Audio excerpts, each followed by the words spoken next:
Hi everybody. In today's video, we're going to read the next chapter of Meet the Gecko.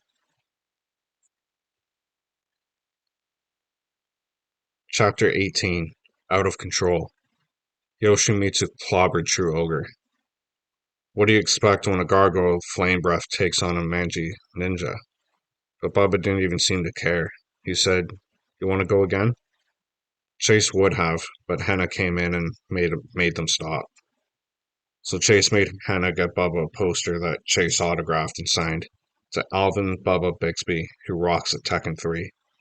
And since no visitors were being allowed on the set, we had to leave the building, but not before I took a quick picture of Bubba and Chase with my digital camera. When we were unlocking our bikes, I asked him, "You got email?" Like I didn't know. Then I added, "I'll download the picture of you and the gecko and send it to you." He frowned for a minute, then said, "Bixby at bignet.com." He pulled his bike from the rack and stared at me. For a guy who had just met the gecko, he sure wasn't looking too friendly. He stood there for a minute like he was trying to figure out how to say something, but it never came out. And finally he just swung on his bike and left. No see ya, no wave. He just took off. So I took off too, only I went a different way. And I wondered what Bubba had been trying to say. Thanks? Nah, more likely it was, "Don't think this makes us friends, nerd." Like I would want to be. Or, "Don't start thinking you can email me, geek." Too late for that. I'd been emailing him for months. A Shredderman. So I was thinking about how I'd have to use my parents' email system to mail Bubba the picture. But the minute I got home, I forgot all about Bubba. My mom was screaming, "Nolan! Nolan, come here, quick!" I dropped my backpack and charged for the kitchen. "Mom? What's wrong?" "Mom? In here!" she yelled from the family room. "Look!" Her eyes were cranked open, her jaw was dropped to the floor. She was tearing apart her purse trying to find her phone, but she wasn't looking at what she was doing. She was looking at the TV. "What's wrong, Mom? What's—" And then I heard a voice from the television say, "Shredderman." Two newscasters were talking about me on TV. "It's everywhere," the man was saying to the lady next to him. "I got the email this morning. You got it last night. Everyone in the industry seems to have a copy of Joel Bull vandalizing that hotel."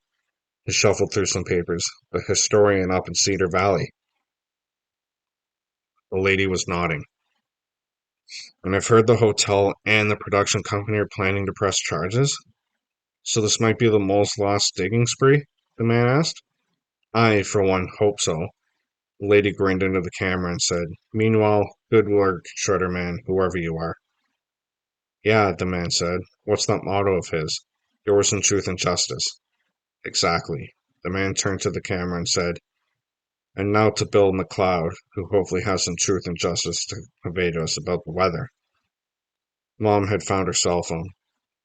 She muted the TV while she pressed buttons on her phone with her thumb. "That was news out of Los Angeles," she whispered to me. Then she said into the phone, "Steven? Steven, you were never going to believe what was just on Channel 5. Wow, if it had been aired on Los Angeles TV, where else had it been?" I charged down to my room to check my email. While I'd been worried about surviving a day at school, stuff had been happening. People had been talking, sending my clip around. Cedar Valley and historian had been on big city news.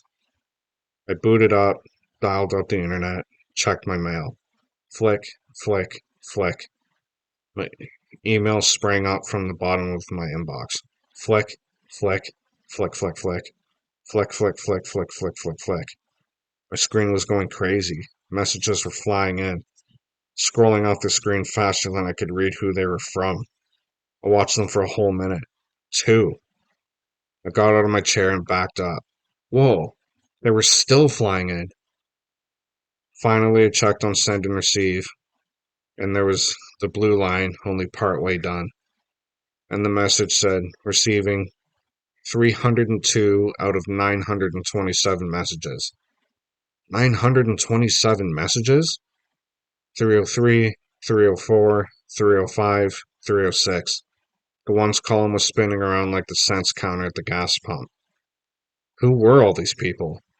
Mom wandered into my room without knocking. That happens when you leave your door wide open. She still had her phone attached to her ear. She was making little sounds into it, fragmented sentences, nuh-uhs and uh-uhs, sighs and tisking noises. Then, all of a sudden, she gasped like she'd spotted a Tyrannosaurus Rex in my room. I jumped and looked around. No T-Rex. Phew. He's got 927 messages, she whispered into the phone. Stephen, this is totally out of control. Her eyes were enormous. Uh-huh. Okay. All right. I don't know, okay? Uh-huh. All right.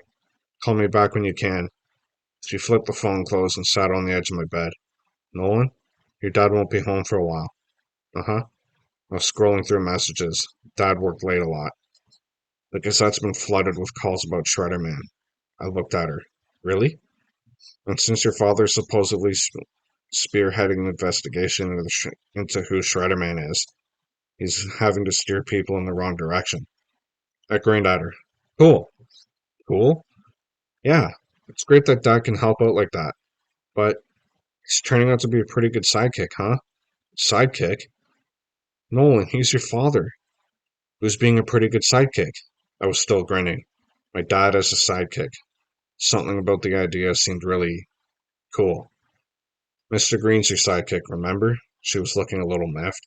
But Mr. Green's in Oregon, and Dad's been real helpful, you know. But call him a substitute sidekick if you want.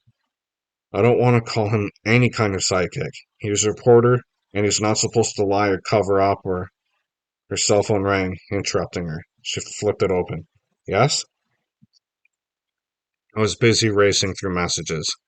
People loved Shredderman.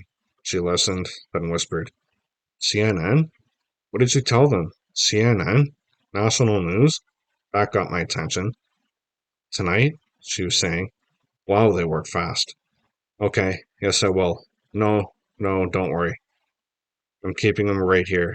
She was about to hang up, but at the last minute asked, Hey, what are your thoughts on being called a substitute sidekick? She laughed and rolled her eyes, then hung up. What did he say? I asked. He said, Cool.